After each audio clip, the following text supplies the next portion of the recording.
We go. We are live here at the Resellers Wakeup. This is Tuesday, the 17th, or it's episode 17, the 4th of November. Hope everybody's having a good morning.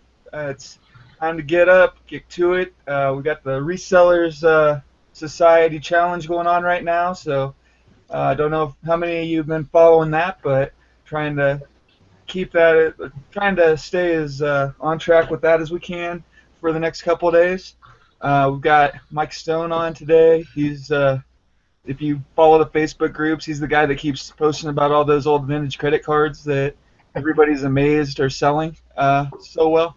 But anyway, we're just going to be working and hanging out today. This is a working hangout. People are going to be shipping their items and researching items and listing stuff, and they're going to be coming and going all day. So if you got any questions, you can just post them up there in the chat, and we'll try to get to them. But anyway, how's everybody's day yesterday? Cold. Quiet. It was too quiet. Quiet. Anybody find anything? Day. Find anything good? Any? I found more stuff that I put away and forgot about. I did the exact same thing. I went shopping. I hit up Goodwill and Savers yesterday. I posted a haul video. It's on my channel. I saw your video. I know, but everybody's like, man, that was like the never-ending bag. Like those purses they have on the TV shows where the chick like grabs out some huge thing. Yeah, if you post a comment in the comment section there, they can just mouse over your name and subscribe to your channel so they can go later and check out that haul video. What's up, Jake? Morning, Jake. Morning. How you guys doing? Morning, Jake. All right. Not waking up personally. Yeah. All right. I have that coffee. Yeah, working on my second thermos right now. Today is the first day of my cleanse, so if I'm grumpy this week. What is that? I did one of those cleanses before, Danica, and I gave up coffee, and I had a headache for 6 days. So I'm vegan, and I do the headache and go to sleep with it. It was awful. Oh, it won't be hard. It shouldn't be too hard because I do, like juice fasts and things like that. But just a warning, guys. A snap head off or something. I don't do cleanses. I just go start new workout sessions. I'll go and hit the gym for like 2 hours a day, every day for a week, and I think that does a better job of cleansing me than trying to drink something. Oh, Some shake or something. It's trying to help the arthritis and the fibro, basically. Yeah, that's true. I guess if you can't go out and do that, then yeah. I will do the sauna and more massages, though. Sauna works. Anything to make you sweat. As long as you're actually sweating. Light sheen doesn't count. You got to be pouring. Yeah. If you're not soaked through your clothes and you can't wring them out when you're done, you didn't get a workout. I like sweating that way. You feel like I'm clean. You know what I mean? It's like you're cleaning out your body. Yeah. Yeah, I can kick coffee. I've done it. I can kick beer. I've done it. I just don't like to. I'd rather eat whatever I want and bust my ass a couple times a day. There you go. I just quit drinking years ago, but I gotta have my coffee. Yep. Sandy said I can't see the chat. Yeah, Sandy, it must be on your side because we can see it here. I can see it. Refresh a couple times. You might want to try refreshing. But you make it out, Callie? Yeah, my computer's acting up, so I just got the Hangout open. I don't have the YouTube channel open. Oh, that's cool. Okay, I got it up. Get anything yesterday? Not really. Yesterday, what did I do yesterday? Set up some meetings, posted that video, doing a lot of work on the webpage I have going, or setting up, and talking with the person about some products, some private labeling. I'm going to be either putting it on Amazon or selling it on my site only. I haven't decided yet. Yeah, that's cool. I mean, you've got enough traffic and people that know you that if it's a good product, they probably buy it just from your website. Yeah. Especially if it's a low volume item. I think for private labeling, that'd be my biggest concern with finding somebody local that would make something for me. If putting a private label on it, just making sure that I can keep that steady supply, and if it does get popular, to be able to keep it in stock all the time. I mean, it'd be. Well, that's what we're going to talk this morning about is production. How much can she produce on these products? Yeah. I want to set it up and have sale of a couple of hundred items, and okay, it's going to take a couple of weeks, or is it going to take a day? Oh, is that the one that you were talking about the other day? Yeah, the organic sprays. Cool. Yeah. That's interesting. I'm trying to get my friend to make some like essential oil. She's trying to get in the essential oils type business. I'm trying to get her to make some like little rollers that are like for anxiety or that are for like ADHD or whatever, and they're like a special combination of oils. Mm-hmm. Being on the slow side. Speed it up. I'm trying to make money here. Right. Forward a little bit. Anybody taking the Resellers Society Challenge, the listing challenge thing that Elena posted? I am. How many listings you got so far, Danica?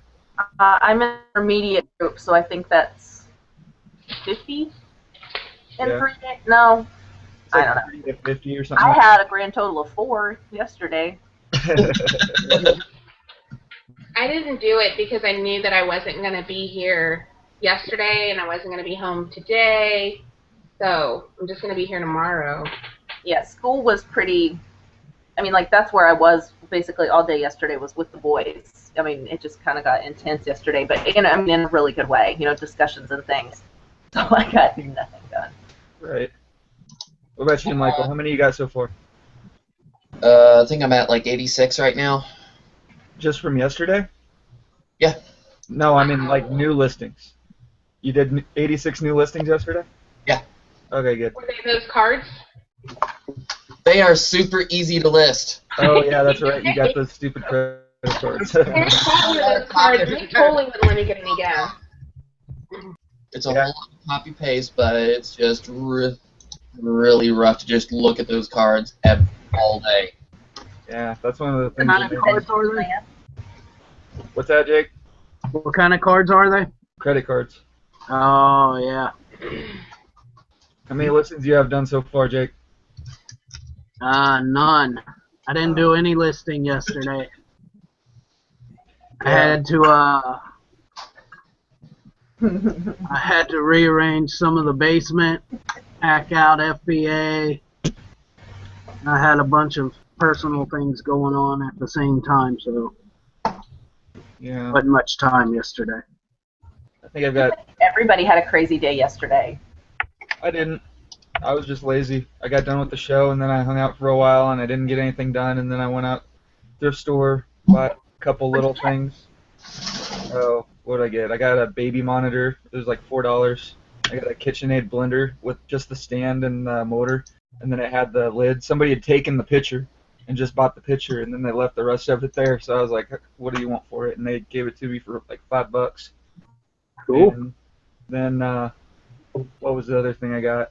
I got something else, and I'm not. Oh, Guitar Hero controller, one of the good ones. Yeah, so when you're looking for Guitar Hero controllers, just in case you don't already know, that little button right there.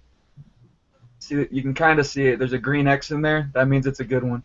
Xbox. Okay. Why does that make it a good one? Because it's for the Xbox 360 and it doesn't need a dongle. It just connects directly to the system.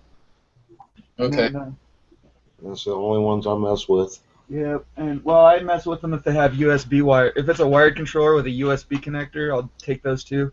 Some of those are really good. I might make a testing video later, show you guys how you got to test those controllers. Good. I don't have an Xbox. Yeah.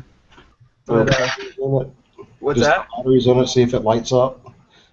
Yep, and then when they get it and one of the buttons doesn't work, they get pissed off and they want you to refund them. They don't even want to send it back. And yeah, I got to figure out a way to test these things for you guys that don't know how to play the game, but I'm actually pretty freaking good at it. So It's kind of hard to use the Xbox controller on my PlayStation 3. Just a little bit. Xboxes are cheap now. There's no reason not to have one. I can pick them up all day for like $40. I tell you what, Microsoft just put out a thing that they're going to give you an extra $100 off of a new one if you have a 360 with all of the accessories it shipped with. Who's doing that? Microsoft to buy the Xbox One. Oh, that's an old thing that they were made. It was like a rumor or something. They never went through with it. John said he just read it today. That's been around since last year, I heard. I mean, if you better check the date on that article, because I heard about that a year ago. Like when it was first released, they were talking about doing that as a promotion, and then there was never a place that I heard about that would take it. So I don't know. Look into I'll have it. to look Maybe. because he said that it was something that he found or saw today, so I assumed it was new Check it on Snopes. for me. Check it on Snopes. You know, today is voting day. Is everybody going to go out and vote? Yeah. No. Probably. Our ballot is 14 pages long. It means it's an important ballot, an important election for you. They split up our city council into districts. And so there's like 10 new seats or something, and I don't know what they're all talking about. So I don't vote if I don't know what the hell's going on. That's my thing right That's now. a lot to keep up with.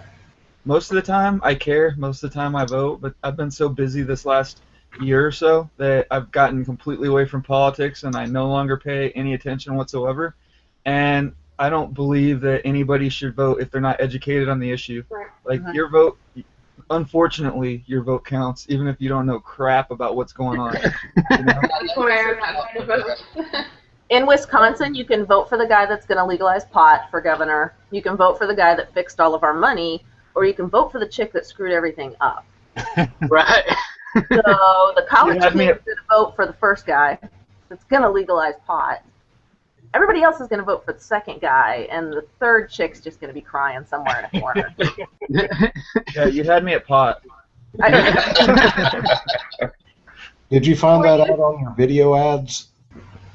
Yeah, oh my God. There was, I don't know how I got in this demographic on Facebook, or I mean on YouTube, but I was watching one of Picker Army's videos, and the ad at the beginning was this perky little thing, and she's like, who are you voting for governor in Wisconsin?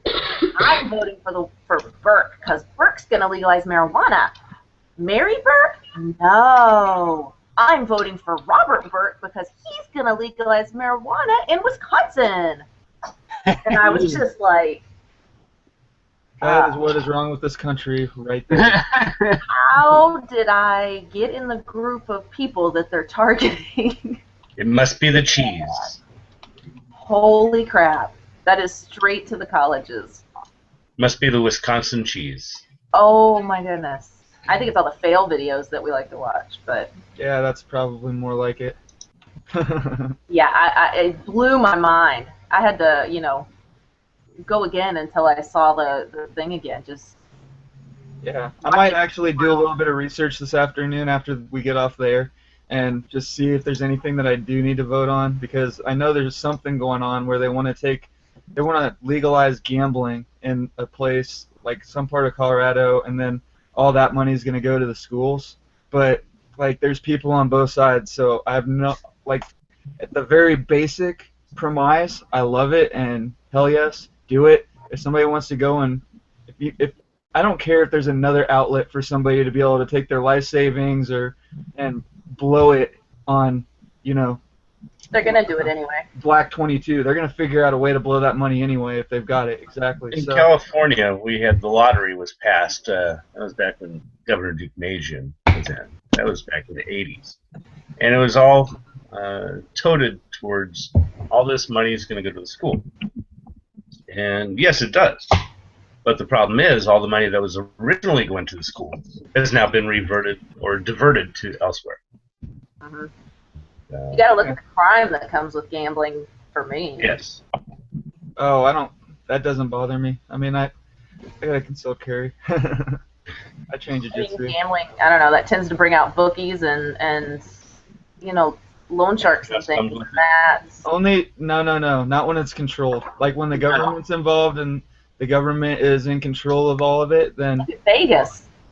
Yeah, but I mean the crime isn't as bad in Vegas anymore now that it's been so corporatized. It's still there, of course, but Vegas is its own place. I mean, it's its own special place. It's a big business, the whole thing. Exactly. I mean, like I said, I'm not overly concerned with what people have to go through to gamble if they're addicted to it. It's like, I mean, but then again, I'm the type of guy that would step over somebody in the street that was high on heroin, asking for help, you know? I mean, it's like, hey, dude, dug your own grave, buddy. Sorry. When you sober up, come find me. I'll help you out then, but... Yeah. I always hate it when they're, like, so out of it and like, dude, you gotta need... No. Yeah, exactly. But that's enough about politics. Man, Religion now. I'm trying to look at this. You can mix them both here in Tennessee because they're the same thing. Yeah. So, I'm trying to look up that Lululemon top I got yesterday, and I feel like I'm in like foreign territory. what did you get? What did you find? I got a Lululemon reversible long sleeve thumb hole like running shirt with reflector thread or whatever, but I can't. I don't do clothes, and I'm trying to look it up, and I'm like, what am I doing? You've got a shed full of bins of hundreds of dollars worth of clothes in your freaking like in the back of your pile somewhere, and now you're going out and buying more. I was looking for a shirt for myself, and in my size section was a little bitty Lululemon shirt, and so it stuck out. I bought it. Can you say that again? Slow motion. And it was $3.99, and I bought it. So I ended up with it, and so I'm trying to be diligent and not put it in the shed. Right. Uh-huh. Why don't you tell everybody about some of the stuff that you've got in your shed right now? You We were talking about that a couple of Really days ago. dirty. It's like, ship it to me, I'll cut it with you 50-50. Yeah. Yeah. I'm serious. Tell them about it. I need to take him up on that 50-50 deal and just put it and send it off FedEx. But what exactly is it? Tell the watchers what we're talking about.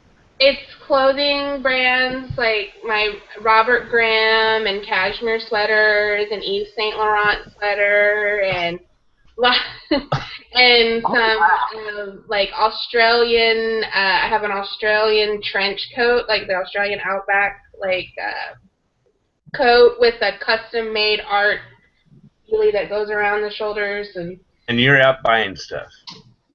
I know. She has no reason. I have a problem. I need help.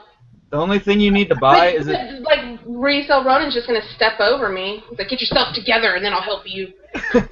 Yeah, you underneath the bus. Research and just send it to me. Yeah. You don't have to do Now anything. Just send it to me.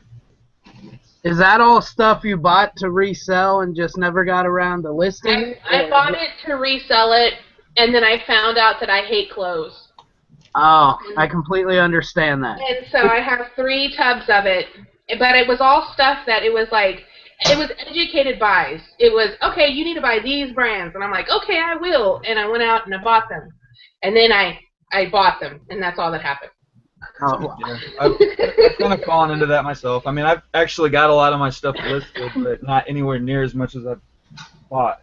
But I've got How some. about this? I'll drive over to your house. I'll give you $5 per tub that you have. No. And it falls solid. Yeah, You're being real generous. the only thing you can be buying right now is a decent lighting setup and a mannequin. So the Xbox thing is real. It's through the Microsoft Store. Oh, okay. So you have to do it through the Trade in a Microsoft Store. PS3 or a 360, and you get $100 towards your Xbox One. Yeah, but I can get them for $300 at pawn shops right now. So, well, I don't know. I guess you can. If you get it without the Kinect, it's only $400, and then if you, I'd still get a better deal at a pawn shop. There's another $50 off. I don't remember why, but there's a GameSpot's the one that had everything. Well, if it's $100 off through the Microsoft Store, and then Yeah, another. it is. It's one through the Microsoft Store. They got a thing where you got $50 off, which brings you to $350, and then you can get $100 off if you turn in your PS3 or your old 360, as long as it's working. I Yeah, I found got it. a dozen or so 360s right now that I can turn in, and they're selling all day at pawn shops around here, stacks of them for $40 complete with everything. I mean, I could buy 360s all day long, as many as I want. I found my shirt. Sounds like a good idea. $99 Oh, nice. for a used shirt like mine. Now you actually have to get it listed. Nice. I know. That's why you I'm list gonna those. I'm gonna go get it. I'm gonna go get it. Robert Graham sitting in a bin, not listed. Yeah, She is Laura so Piana, funny. 100% cashmere sweater, In the Austin heat. right? And an Australian duster. Wow. I actually passed on one of those the other day. It was like $20, but it had like a leather collar and everything, but it was canvas. It was a nice duster, but I just didn't want to. I might have gotten like 70 or $80 for it.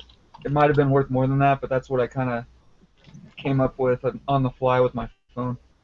Deb, we were picking on you while you were gone. I'm sure you were. No different than any other day. We said you were cray for having stuff out in your shed. Why? Robert Graham not listed is Robert Graham wrong. and some cashmere. Oh, I thought you meant like because something bad was gonna happen. Okay. If something bad is going to happen, it's going to Yeah, if you don't list that. No, they're fine. They haven't been complaining at all. I don't get any trouble out of those bins. Here's what you need to do. You need to do a challenge with yourself where you list at least one thing out of one of those bins per day. Bring one of the bins in and list at least one thing out of it per day. The only problem with that is it's such a pain in the ass to get everything set up so that you can take decent pictures that you need to do like 10 at a time. Yeah. Mine's a permanent setup. I didn't Yeah, think about mine's that. the same. I have to move everything around just to do clothes. Yeah, I'm not allowed to do Grab clothing. all my clothes that'll take me like a whole day, and I'll do all my pictures, and then I'll just pound out the listings. Yeah, I can't do clothing when my wife's at home because I have to use the living room. Mine's upstairs in the room. Yeah, I mean, even Well, if I got, so you guys got started without me this morning? What's up with that? Better than finishing without yeah. What's up with that? How about the 6 o'clock a.m. or 6 a.m. link that I sent you an hour before the show started? Oh, cry me a river. Eric, You're are the one you crying, man. Where are the sizes on these things? Morning, everybody. What's going on there? are you in the closet, Eric? I am. God damn it. No, moving some stuff around to try to increase my heating efficiency Nice. because it's starting to get cold. So I have this room that I used to keep all my shipping stuff in. It's, part of the garage. And I moved all my shipping stuff out of it, and I'm putting all the computer and all that shit in here and with the heater. That way it's a smaller space to heat. Gotcha. So you're saying you're going back in the closet? Yeah. We're going to go ahead and for practical purposes, we'll just call it an office. Closet sounds better. Well, at least if something starts getting sore, you got plenty of cushion behind you. Yeah. All the bubble wrap. Yeah. So. Get anything done yesterday, Eric? We were talking Oh, I don't know. I ended up having to leave halfway through the day. I had to go up to the warehouse and get a couch and some other stuff for my guy that's now living here. So I only got like 30 listings put up yesterday. Yeah, you're a third of the way there. We're doing that. Yeah, my goal was to do like 100 a day just for shits and giggles. Yeah, it's that's not happening with me. I'm probably gonna get another 20 up today though. I've got a bunch of stuff that I gotta finish testing, but I did most of that this morning. So once I get off, I'm gonna go knock those listings out. Just lots of controllers and stuff that I picked up over the weekend. Yeah, I mean I've got like I don't know 300 items pictured. I just got to get them listed. Yeah, I did a few listings last night, but nothing major. Like I think I did like 3 listings. I parted out that KitchenAid mixer, and that's about it. But after about 6 o'clock at night, I'm not worth crap anymore. Yeah. It's like That just sucks. I don't know what it was. Last week on eBay, I was fucking killing it with some photos and ads and shit, and this week it just fucking tanked. Yeah. That's at least $1 in the curse jar. Oh yeah, I always forget we're live. Yeah, the little red button in the bottom. Sorry, people. Tell your kids that they're adult words. Yeah. Oh, Yeah. this is why it was there. What about this? What's that, Deborah? Nothing. I was talking a lot. I was saying they labeled this double XL. That's why it was in the wrong section. Oh. So is everybody getting ready for Thanksgiving? It's going to be right around the corner. We have family coming into town. I got a 6-foot inflatable turkey. Yeah, I hear those sell really That well on sounds like Amazon. a personal problem. I hear that's a bolo item for Amazon. Is it? Yeah, like somebody was, who was it? Adam mentioned it, I think. I don't remember Okay. where he got them or anything about it or how much he bought them for or how much they sold for. Actually, I think an inflatable turkey was what he got in trouble for that one time, where he left the price on it and then he got a negative feedback from the buyer. Yeah. Always take your stickers off. I do it immediately after I come home. Oh, absolutely. I have a bolo for you on inflatables. If you find the inflatable Bubbas, they're the big football guys. I've sold those for like $150. Nice. Yeah. So if you see a Bubba, a football Bubba, that's what they're called. They're called Bubbas. Buy them. Bubba. Bubba. Well, you should have seen the big Bubba. I had him in my living room, and my dog like went insane. Dog didn't like Bubba. Yeah. What's going on? Amazon changed the search screen. Yeah, I noticed that. I was trying to look up 6-foot turkeys. That's on the specialty site. Right. Let's see. 6-foot turkey sounds like a mail order husband site. I was gonna make a joke the other day and said, "Oh, I found somebody," and then say who it was, and it was a 6-foot turkey. But then I didn't want them to get offended, so I didn't say who it was. Wait, who was it? Hey. Tell?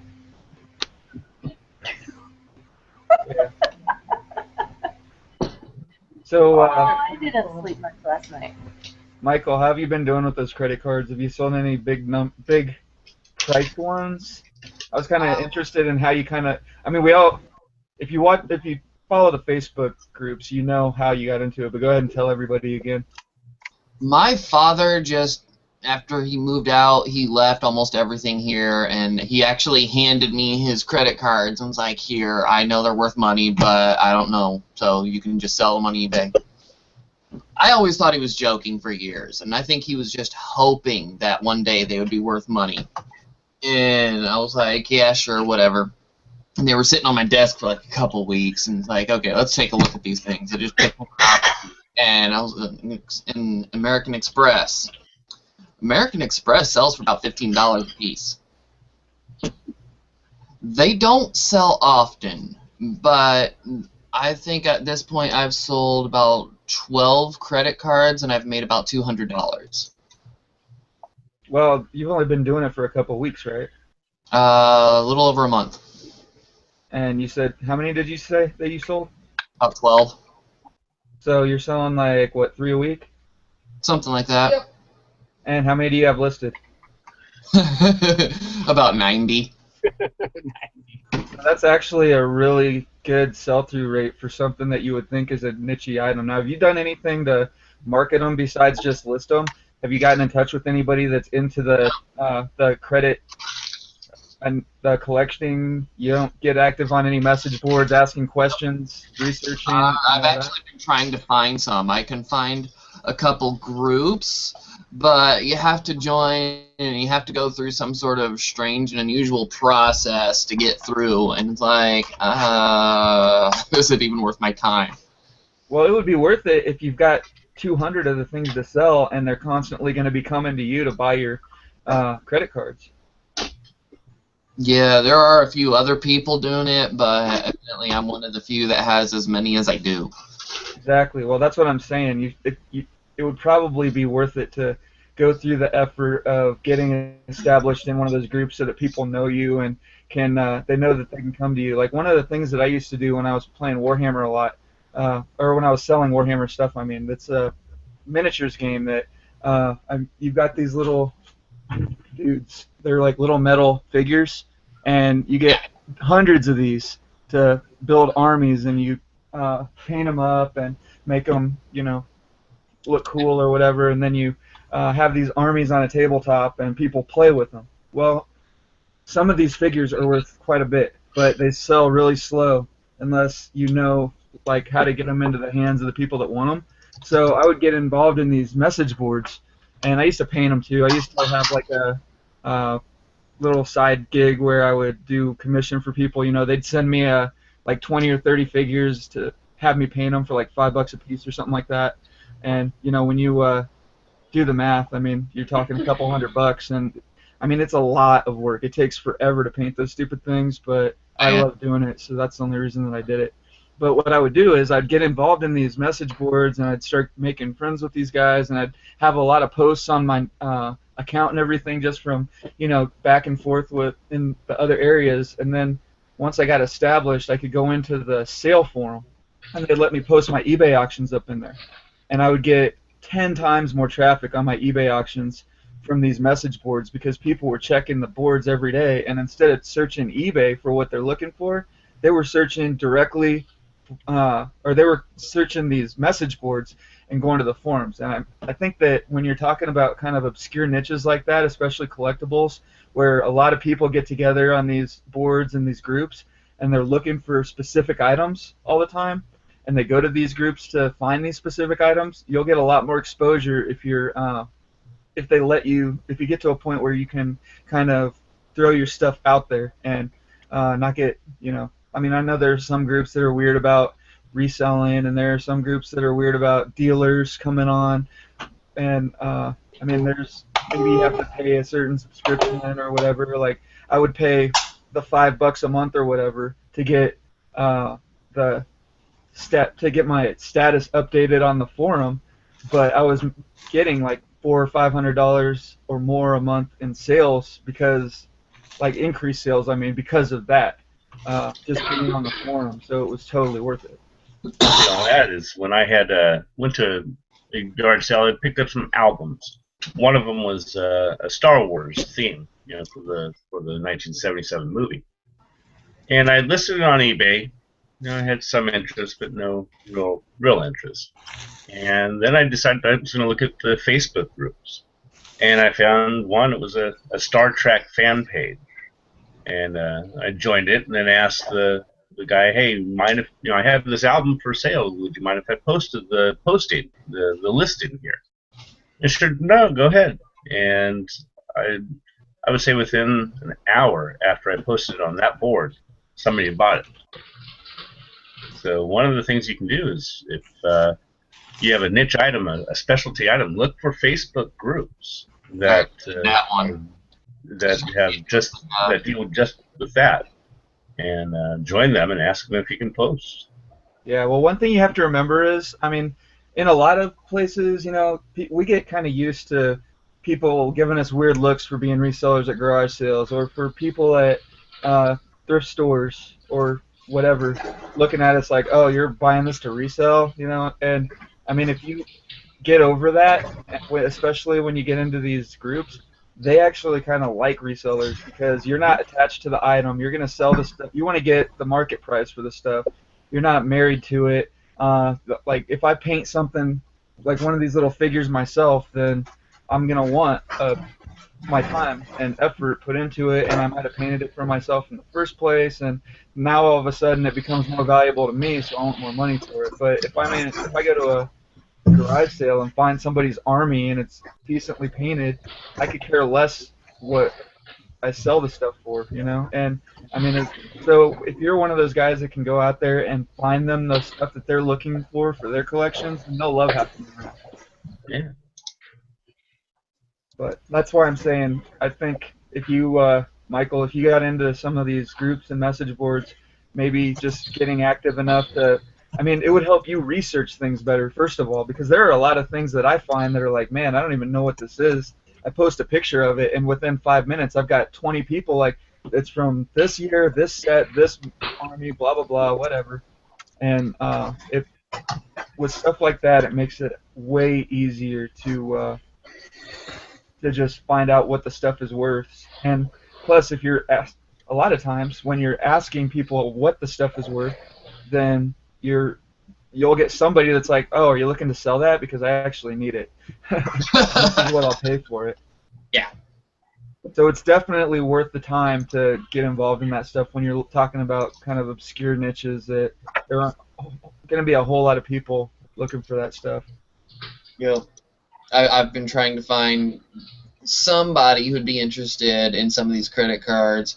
I found one guy that he had a year attached to a credit card that didn't have a year on it. I asked him, how do you get a year on this thing? Because I can't see it anywhere. He's like, oh, well, I wrote it down when I acquired it from blah, blah, blah, blah. Like, okay, well, I've got one, and I can't see the year on it, and so I was just curious because I've got a bunch of these things. And he's like, wait, where did you get yours? It's like, oh, my father left them to me.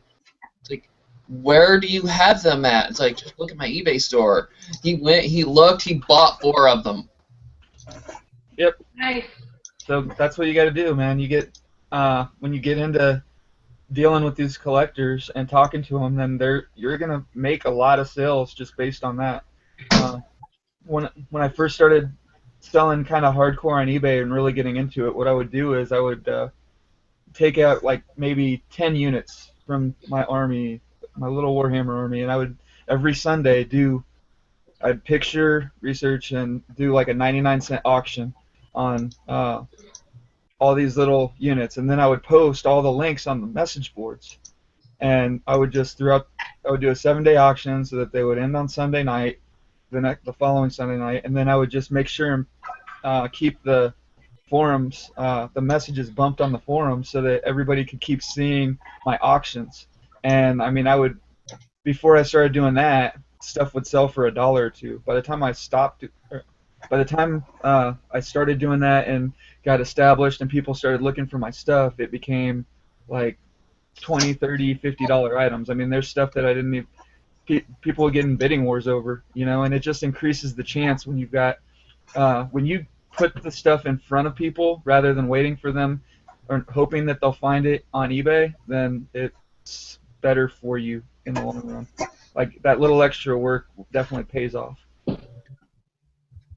I mean, like with Eric, I know he does the Militaria forum, and how much of that stuff, how many of your auctions do you post on your forum, Eric?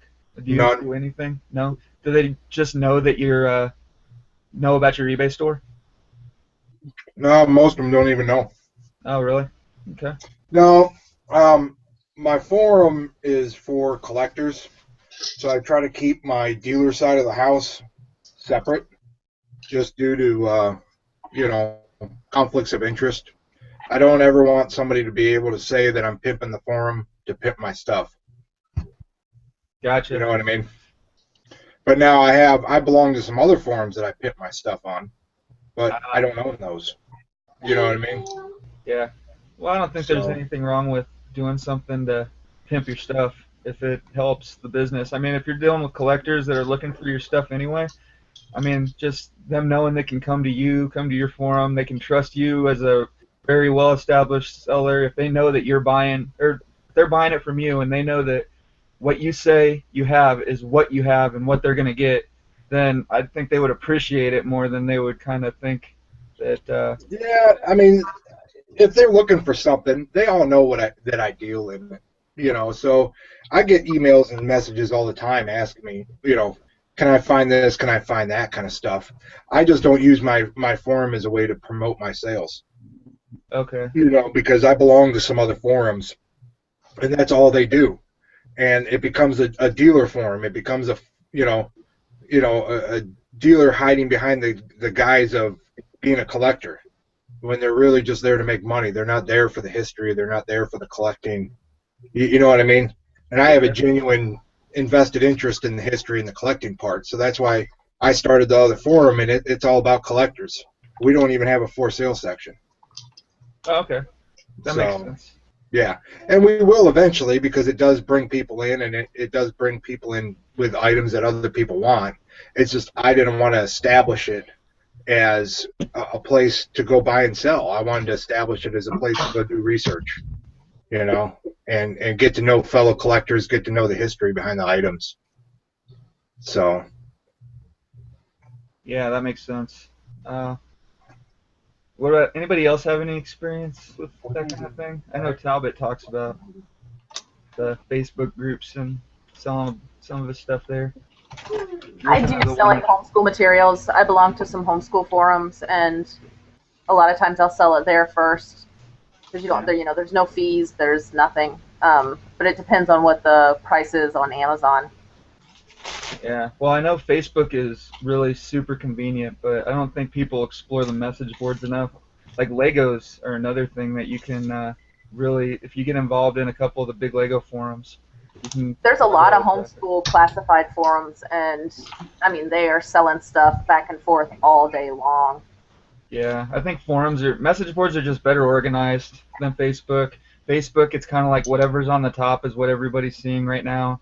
Well, the Facebook groups, I mean, they sell on there all day long, too, for homeschool materials, because a lot of families that homeschool do have, multiple kids, a high number of kids and only one working parent. And, right. On them, they tend to be looking for a deal. But if you've got that hard-to-find item, then, you can get a good price on Facebook because they, if you put it up on Amazon, people know, homeschoolers know the materials that they need to jump on basically no matter what the price is. Right. Yeah, I wish that's the kind of stuff that I like to find, but homeschool stuff seems to be kind of difficult to find if you're not into the scene, I guess. Yeah, well, a lot of them resell their stuff or they keep it for their young. Yeah, I mean, it's like one of those things, if you've got the motivation and the discipline or whatever to get into homeschooling, then you're probably also the type of person that knows what the stuff's worth and you're willing to go put in the work to get what it's worth. So it kind of stays within the community a little bit more. Yeah.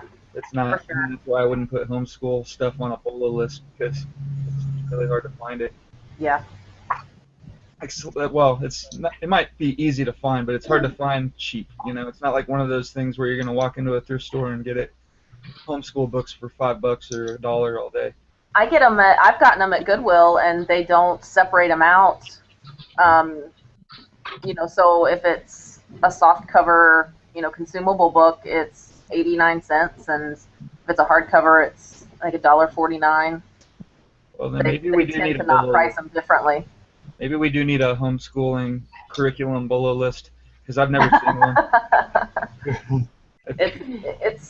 I mean, there's money in it, Yeah. I tend to not inflate the prices too much though because I know what it is to want that and want to get a bargain kind of thing. Not saying I give it away because that would just be dumb, but Yeah.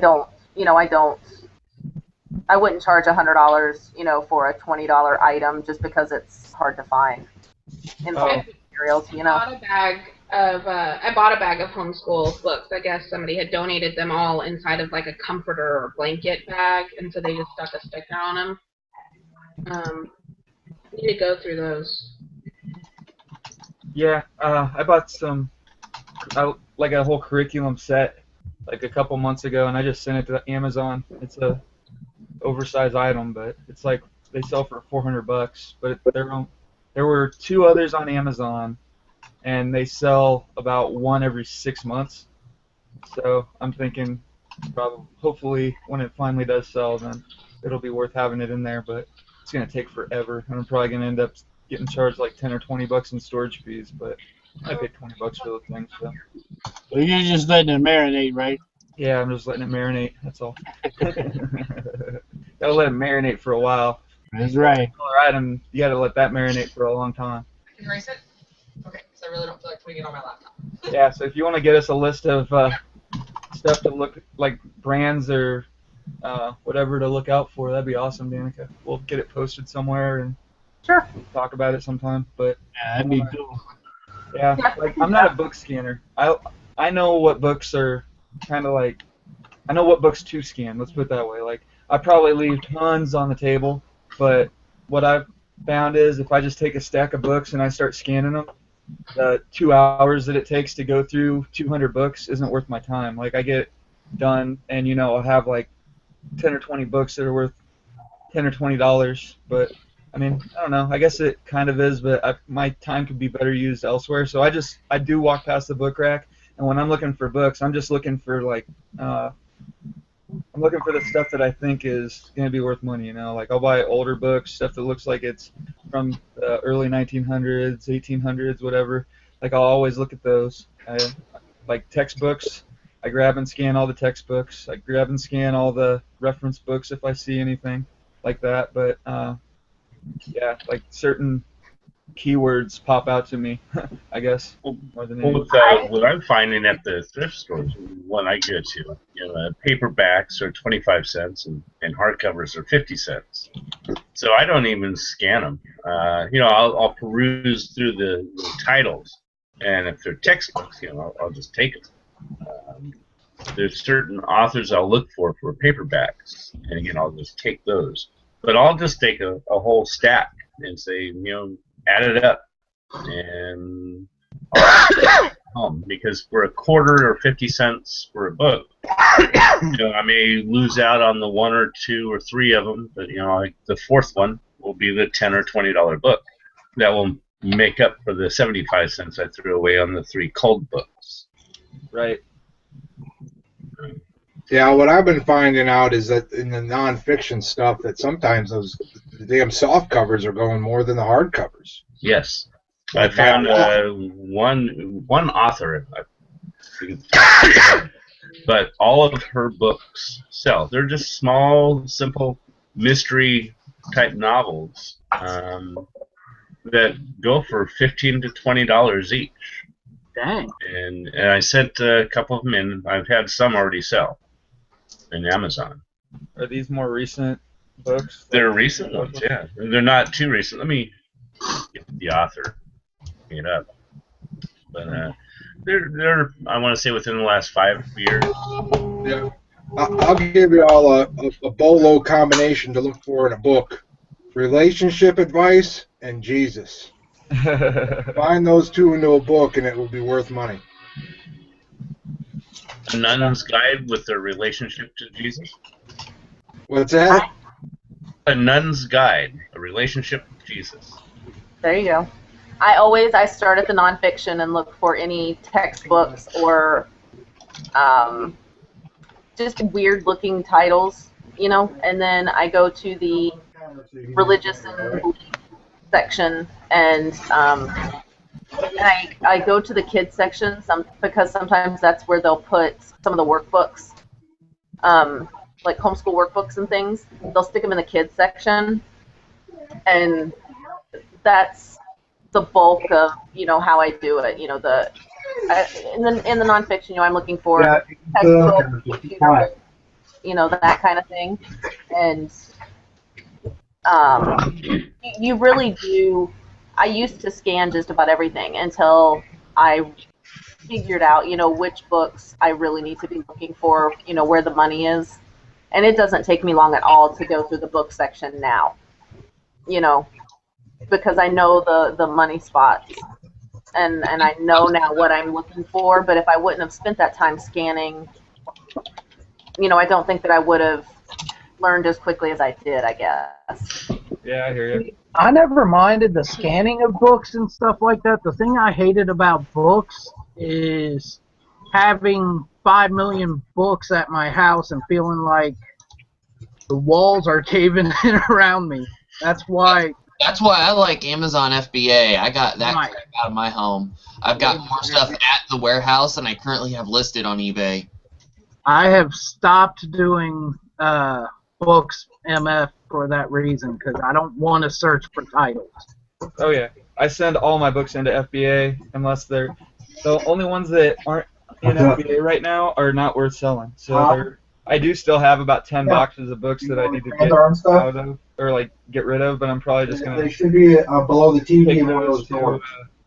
If there isn't one, probably gonna take the books that I have ready to go and either donate them towards the end of the year, or I've been thinking about trying to get them up on Craigslist, just selling them like that. Maybe try and sell in bulk on eBay too.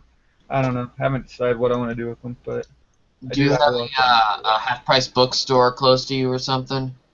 They've already gone through all those places a couple times. Like when I first started getting into books and started buying a lot of books to resell, I wasn't even buying them for myself to resell. I would take them to a couple of the local bookstores and just trade them in for store credit. And I'd go to Goodwill or I'd go to a garage sale and buy 5 boxes of books, wouldn't even look at them. Or I'd go to Goodwill and pay 50 cents each for the trade paperbacks, that usually go for like the retail, anything with a retail price over $10. I would just snag them all if they looked brand new, and then I'd take them to the used bookstores, and they'd usually give me like $1 or $2 a piece on average for them. And then, but I would end up with a lot of them that they couldn't take because they either weren't in their system or they weren't worth enough or whatever it was, or they were overstocked. And then I took all those when I got into FBA, went through everything and pulled out basically anything that was worth $8 or more, and sent those off to FBA. And now what I have left is just a bunch of penny books, basically, and stuff that it's like 10 million ranking or whatever. But, yeah. I would say just if you can't even take them to like a half-price book place, just make a free listing on Craigslist, put them all in a box, set them out by the front door, and just say, come pick it up, take it away. Yep. We'll have somebody come take it away. Oh, I know somebody will come and get them, but I think I could probably get some money out of them too. Like, I don't know, if I could get $50 for them and have somebody come and pick them up that way, then I'll do that too. I mean, we're talking about like probably close to 1,000 books. So there's somebody out there that'll pay 10 or 20 cents a piece for them without even looking at them. The author I was thinking of her name is Donna Leon. One of the books I just sold as soon as the package went in was A Question of Belief. It's a paperback. Trying to see some of the other. So she's a religious author? No, it's mystery novels. That's just one of the ones that it was titled. Let's see what some of the other ones are. But they're mystery type novels. They're thriller, not thriller. It's mystery, whodunits type. Gotcha. But all of them, the rankings are extremely low. This one was dated 2011. There are more newer books. Yeah. But they're just small paperbacks, less than a half-inch thick. About a half-inch thick, and that's about it. It looks like it's all a series. Because I looked her up to see what the prices were, and it says that like all the ones that popped up are Commissario Guido. That's one that I sent in. Mm-hmm. 3. Yeah, So, I think some of them they had like a number 20 in the series. So yeah, that's right. That rings a bell. Yeah. That's what got Patricia Cornwell so popular, was people got hooked on her. Well, it's Bones on TV now, but got hooked on those books and skyrocketed that woman. Mm-hmm. That's a good find, James. Yeah, that was at the. I got those at that yard sale in Vegas. Oh, that's right. I knew I'd seen a video about it, but I just, my concept of time is not. Yeah, the days I could blended. have watched it yesterday or 2 years ago. So. Yeah, Vegas was just last week, right? Yeah. Last month. This show first was keeping my concept of time pretty good, but now that it's getting just a part of the standard day for me, it's running everything together, or it's getting run into everything else just like it was before. Like the hours just turn into minutes or minutes into hours, hours into days, and it feels like seconds type of thing, you know? I can't even keep track of the time anymore. It's just crazy. That's why I need to force myself to start doing checklists again. Yeah, that helps. I'm way more productive and I have a better grasp on time, and I'm not so freaking stressed out all the time when I'm doing that. Right. Yeah, I'm not. That's the thing. I don't get stressed out. Like if I get stressed, I just go to the gym. That works pretty good. So, but yeah, not a whole lot going on this week. I don't think I'm gonna come close to the 100 items that I want to get listed for that resellers challenge. But man, I want to at least get as many up as I can. My biggest problem right now is not having the product. It's not having everything organized and ready to go. You know, I mean, there's no way I could do 100 clothing items in 3 days. Like That's my problem right now is everything's here, there, and I've lost my, I had everything in my room, and, I had some semblance of organization, and I've just got stuff everywhere right now. Yeah. Well, I think we all have the same problem. We just need to get it all put into either one box or in one location. That this is a whole bunch of stuff we need to get listed, and this is everything that is listed. All right, to list, listed, pictures. I think we all need to stop and do that a little bit every now and again. No, that's not hard for me. I don't know anything about that. All of my stuff is like on point.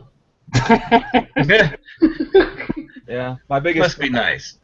Yeah, I can't relate to all y'all. I've got like a couple hundred items floating around that I still need to get listed, and that's including credit cards. Yeah. Well, the nice thing about credit cards is you just take a picture of it and go. Like the thing that's my stumbling block there that slows me down is just electronics testing. I mean, you got to make sure that everything works. You got to hook up the system. You got to hook up the controllers. Test all.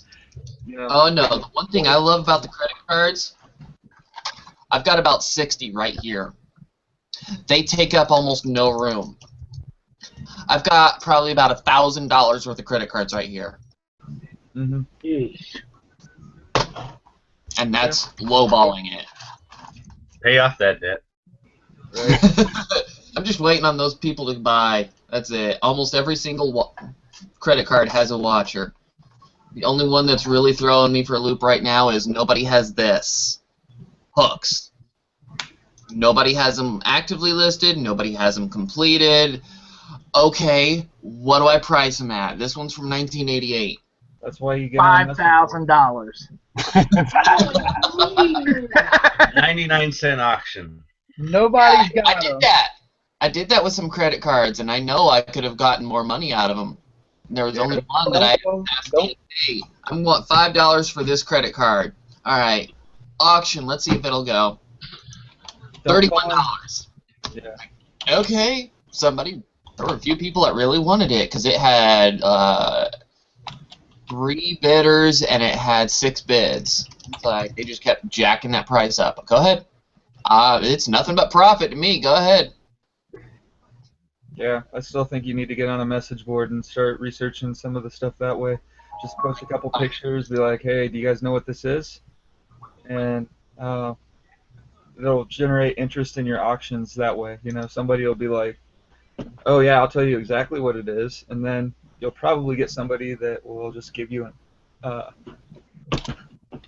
offer right away. But like another little tabletop game that I used to be into was BattleTech, and it's a really old one, but a lot of the stuff is faked. But I had a bunch of these miniatures that were still in the package, and they were super rare. And I was looking online, and it was impossible to, like, some of them weren't even listed, no completed listings, no nothing. So I get on this message board, and I just started taking pictures of the miniatures, and posted them up on the forum, and it's like, hey, can anybody help me identify some of this stuff, or at least give me a value, point me in the direction? Next thing you know, I started getting offers for the stuff, and ended up selling a bunch. I mean, I was selling some of those miniatures. I've got one of them sitting over there that it's the last one that I kept. It's like the kind of crown jewel of the whole BattleTech thing, but that one's worth a couple $100. Nice. I don't know why I haven't listed it yet, but I got everything else sold out of that lot, and I mean they went fast once I started getting involved with the people that were looking to buy it in the first place. I mean, you got to put it out in front of them, and when they like, I'll give you another example. I sold a video game, I had this game that I bought. It was super rare. It was like $200. I listed it on eBay, and it sat there for 2 months. And then I decided to just throw it up on this Facebook group, like one of the big Facebook game things, and it sold within a couple hours as soon as I posted it on Facebook. So, I mean, if you can figure out ways to get your auctions in front of people that are after it, then that's one of the ways that you can generate a lot of sales. I mean, it's just a matter of figuring out where to go to find the people that want the stuff. And with collectibles, it's easier. I haven't figured it out for clothing yet. I would love to be able to get. If anybody out there has their own little system for getting their eBay, especially their clothing items, out there in front of other people, I'd love to hear about it. Maybe have And you I on just do here. Pinterest. I've heard of Pinterest, but I don't know. I haven't messed with Pinterest at all. I'm still on Twitter and. You know, it depends what type of clothing it is. If it's vintage clothing, you know, there's a lot of sites I use on Facebook that I will post those certain items. They have actual Facebook groups that are set up just for selling your vintage items to showcase them. Yeah. I mean, the amount of groups that are out there that do this are a lot. Yeah, it's These insane. groups are upwards of 6, 7, 10,000 members.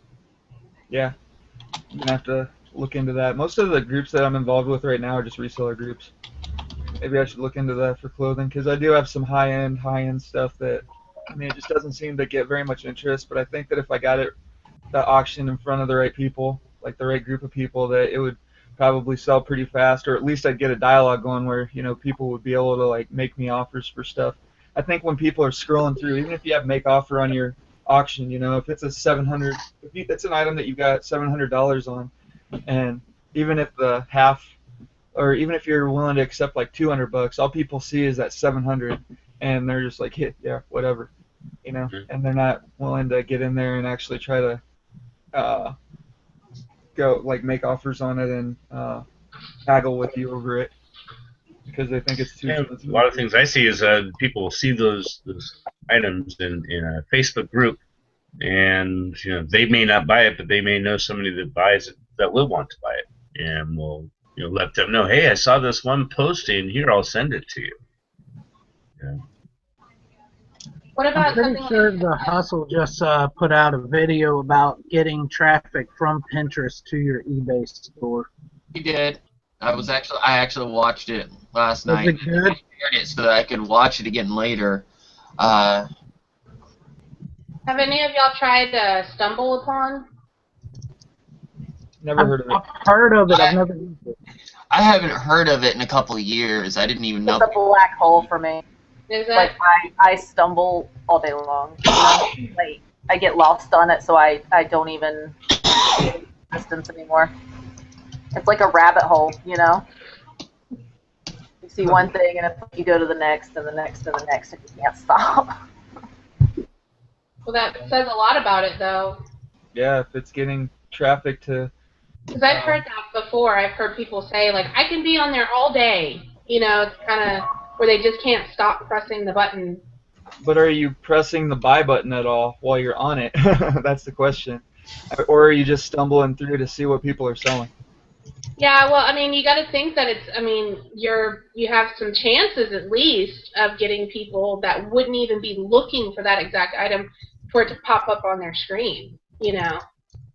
Oh yeah. And they go, oh, that's neat, you know. So, I mean, you might have a buyer that didn't even know they were a buyer, You know. Yeah, possibly. Yeah, I think another nice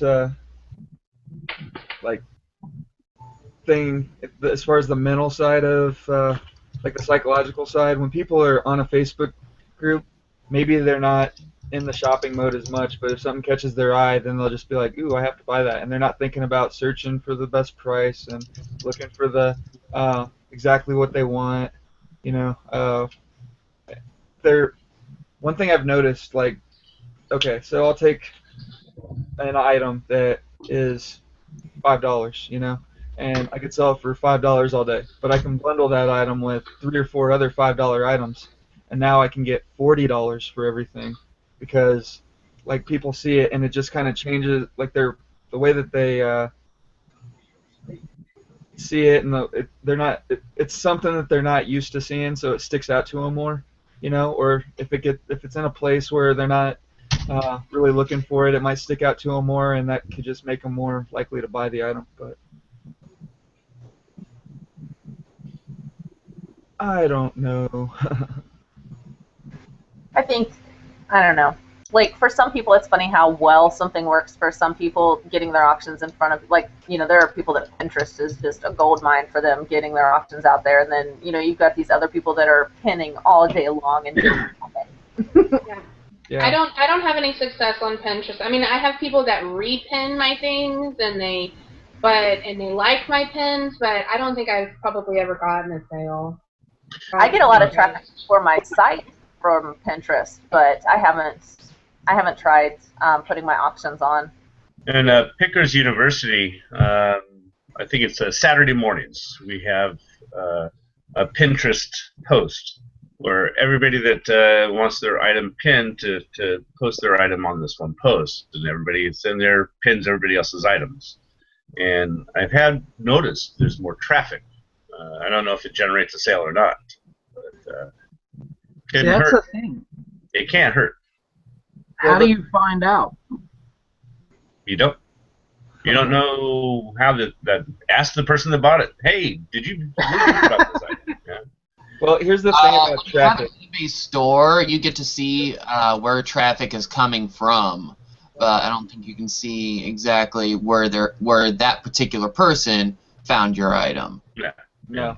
Well, the thing about all that traffic is, the more traffic that your auction gets, the more it gets pushed in front of other people. Like, it pushes up the search ranking in Cassini, and like, if you know you've got an item that's getting watched by 10 people and nobody's buying it, but you've got 200 watchers, or you got like 10 watchers and 200 views, then that item is going to get pushed out more.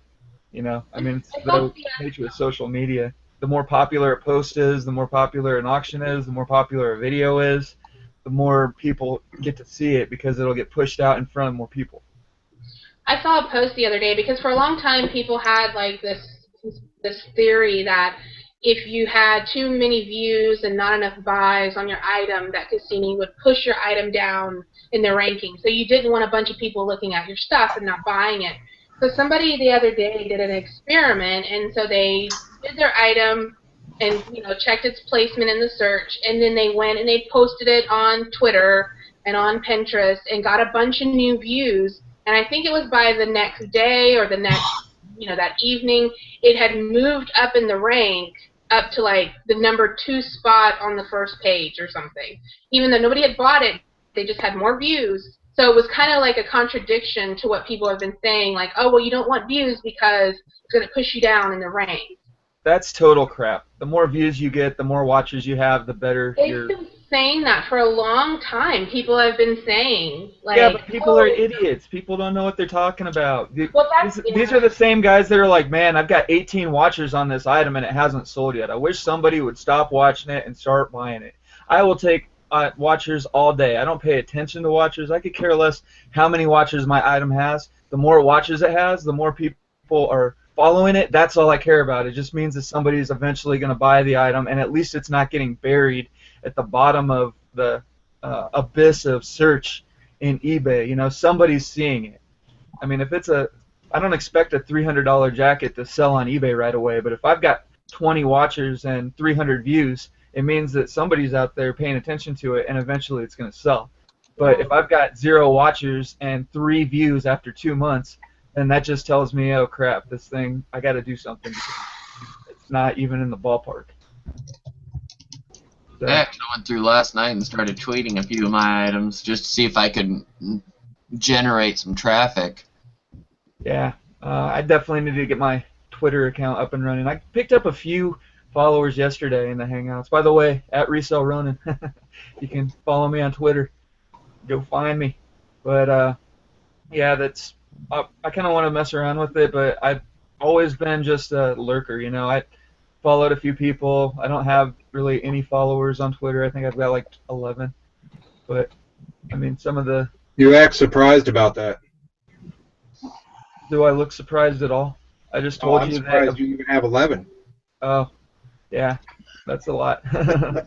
No, but I mean, I'm surprised by how many some people have. I mean, people are talking like they've got 1,000 followers or whatever, and it's like, wow, how did you get 1,000 followers? Hey, unless I have $1 for every follower that I get, I could care less how many people follow me. Last time I looked, I had like 500, and I haven't posted any. I haven't sent a tweet in I couldn't tell you how long. You just need to put up a picture of the leather pants. You'll probably double your followers. Yeah. Well, the thing about Twitter, if you have so many followers on your Twitter account, then you can start using that number to get like free stuff and to do like reviews on certain items. People will send you stuff to review. And like I have the last one I did was May 19th, and I have 602 followers. Still, I think about my highest was 1,000 something. So people are falling off. Right. What's your story, Brian? I was just out there, put the mail out, had 2 packages going. Well, we had I guess a new postal carrier. I haven't seen this guy before, so he hands me the magazine, says, "Have a great day." But I'm standing there holding this thing in my hand like that. He just goes walking off. I'm like, excuse me, do you want to get the packages too? Oh, okay, sure, I can do that. Like, yeah, I'm waiting for my regular guy to get back. He must be on vacation. Yeah, I hate when the mailman goes on vacation. So usually just getting somebody who doesn't care at all and will see my packages underneath my mailbox. You'll see my packages in my mailbox. You'll take what's in my mailbox and then leave everything else. Yeah, I'm literally standing there holding this thing. Like that. You just get the packages. Have a nice day. All right. Maybe he thought that the other mailman already came and dropped you off those packages.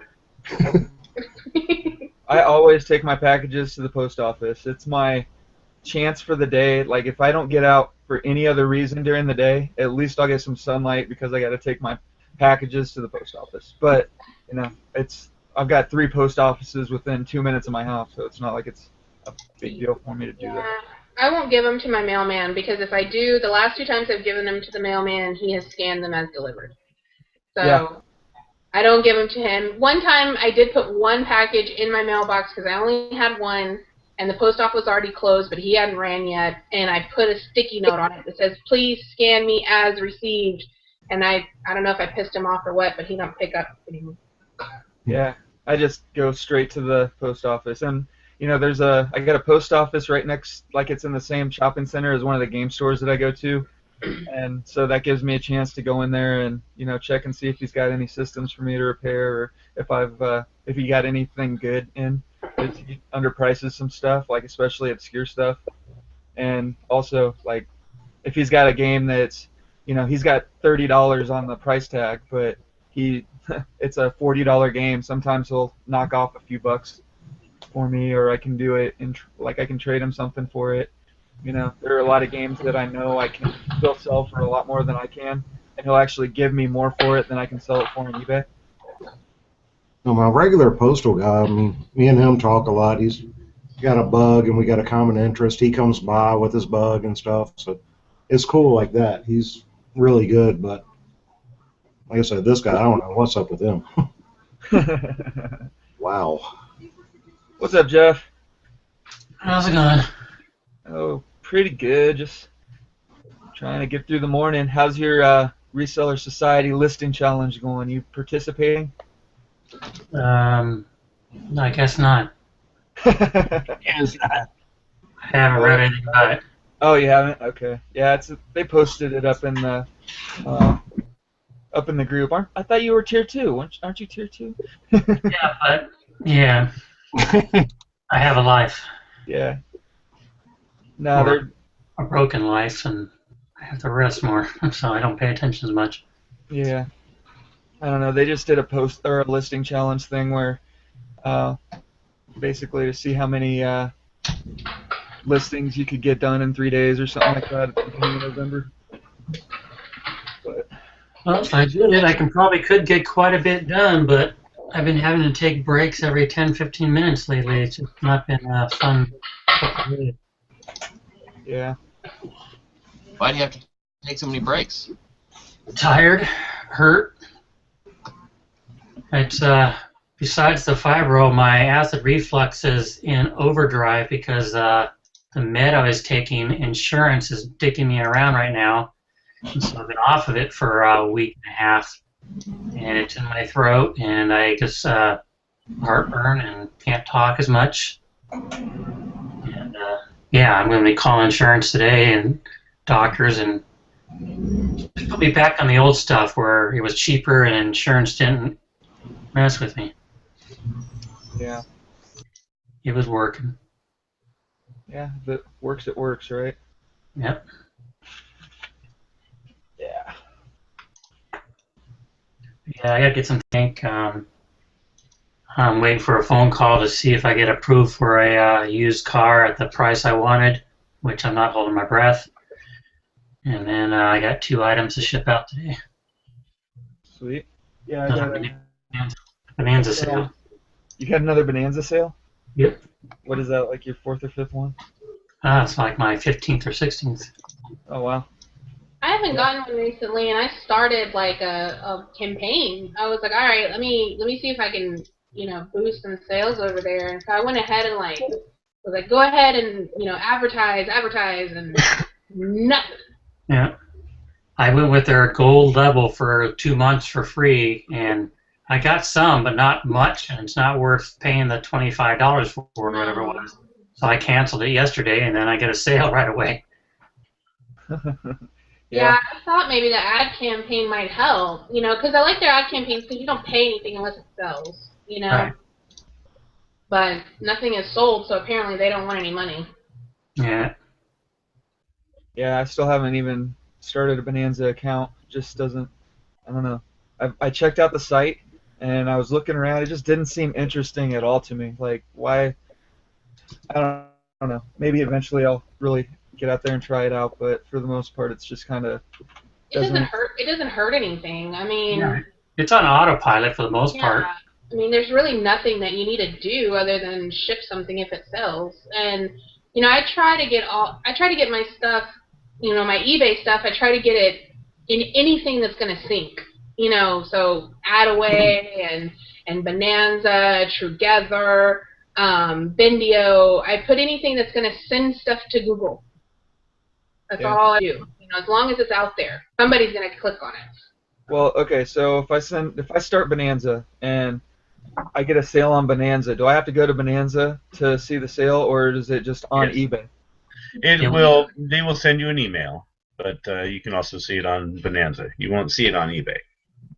Another good benefit of Bonanza that eBay doesn't have is Bonanza accepts Amazon payments. So I have gotten orders that they didn't use PayPal, they used Amazon payments. Now, do you have to be approved to check that box to accept Amazon payments, or what do you got to do to be able to accept that? You have to follow the link on the Bonanza page. It gives you instructions of everything that you need to do. It basically takes you over to Amazon, and you set up an account for Amazon payments. And there's like a merchant ID and something else that you need to copy over to Bonanza, and it sends it to them. So They are also rolling out merchant payments, so you can get paid directly to your bank account. So there will be no more PayPal fees or Amazon payment fees. that's good. So, but they're doing that in stages. They started a couple months ago, so Yeah. So this is Bonanza that they're gonna. It's gonna go straight to your bank account. yeah, it's gonna be like Amazon. Oh well, that'll be more interesting. I might actually look into it then. Yeah, Yeah. it's a small rollout. It's What's strictly the- like, sorry. I was just saying it's a slow rollout, and you probably won't get it for a little while. Yeah. Ours Well, will be fast. my thing Who about owns paying Bonanza? attention. What's that? Who owns Bonanza? I do. I'm sorry. I mean, is it Bonanza or is it another company we know? I heard like rumor wise that it was like 2 ex-eBay people or something, or anti-eBay people. But I don't know. It's not a big company or anything, no. Not yet. It's like 2 guys or something. Oh. 2 guys, 1 cup. What's the percent fee on Bonanza? It varies depending on where the person who bought it came from. It can be anywhere from 3% up to 15%. Okay. What do you mean by where they came from? If they came from a Google search, Bing search, the find, stuff like that. There's a referral fee. Yeah. Most of them, I've had an average of 9%, a couple lower. I think if they come directly through Bonanza, like they went to Bonanza and they searched Bonanza and found you, it's like really low, like 3.5% or something like that. Yeah. Okay, so let's say. If they did a Google search and then came to Bonanza from the Google, like they searched for widget A on Google, had a link to your Bonanza store, they went there and they bought it, it's going to be probably around 9%. Okay, so if I upload my stuff to Bonanza and I sell it on Bonanza, does it sell on eBay as well, or do I have to take my listing down? Take it You have off. to reduce your listing. Yeah, They don't have any controls of eBay. Do I have to pay my eBay fees? No. No, you just cancel it. Okay. You won't get your insertion fee back, but yes, your 20 cents. Yeah. Yeah. But yeah, Because it syncs daily, so it's going to sync every 24 hours. So it's not live sync, it's not immediate, so every 24 hours it will sync. So things that sold on eBay, it'll take off of Bonanza, but things that sold on Bonanza, it's not going to do anything to eBay. right. Can I go to Bonanza and just make a listing for something on Bonanza only? Yeah. Yeah. Okay, so I don't have to use my eBay listings. I just don't like I don't like using multiple platforms to sell one of items. I mean, okay, so say like I'm selling these hard drives. I've got a stack of like 25 of these hard drives here, and they're all the same size. Mostly I could sort them by size and date and have like 10 of each hard drive. I would be cool with having an Amazon listing and an eBay listing and a Bonanza listing, all those on different websites, because like maybe or Xbox controllers. I've got a box of these things. Stuff like that is fine, but I mean, if I've got a one of that I can't replace, I don't want to have one on eBay and another listing on Amazon and another listing on Bonanza, and just have that risk of everything selling at once and happen to tell people, hey, the item sold to somebody else. Sorry. As much as you're on the computer, it's a minimal risk, very minimal risk. I mean, the chances of you selling something on Bonanza and on eBay within the same hour are slim to none. It happened. And if you do, sell the eBay cancel the one and Bonanza cancel the Bonanza one. Yeah. I did. I have one thing you'll have to watch out for is if you have an item bid upon in eBay. Say it's an auction, a 7-day auction, and it just started, and boom, somebody got a bid, or was relisted and got a bid, and there's still 6 days left. For those 6 days, Bonanza recognizes that item is still for sale and still lists it. You have to manually remove it from Bonanza. Because there was an item I had a bid upon, and I didn't notice it. And it was like the next day, somebody bought it on Bonanza. And so I had to cancel the thing on Bonanza to let the auction item still go. Yeah, I don't sync auctions. I only sync fixed price. I do. I sync everything. Yeah, I don't sync auctions at all. So there are some things that you have to do. And what I do is I just go in once a day in the morning. I check to see if there's any sales, and then I have to resync. It's a click of a button. but you have to resync your items. Yeah, I'll have to take a closer look at it later. I might look into it. I'm Another definitely not set going of to. eyes looking at your stuff, so it doesn't hurt. And the amount of work it takes, it's great to get some more views out there. Yeah. Oh, Yeah, the more exposure your item has, the better. And they don't. And their rules are a lot lax than eBay. I mean, there's no rating system. There's no. The only thing you really have to watch out for is when you get a best offer from Bonanza. That best offer includes shipping. They don't separate the two. So when you counter offer, your counter offer is including shipping. So you just got to remember that. Gotcha. Yeah, I might look into it. It just sounds like it sounds like more trouble than it's worth. Not because I mean, yeah, you just push a button and you're done. But I mean, when you get to the actual sale, I would rather find other ways to have my auctions get out there in front of people. Ways that they're actually going to my eBay auction. They're not able to buy it here and here and here all at the same time.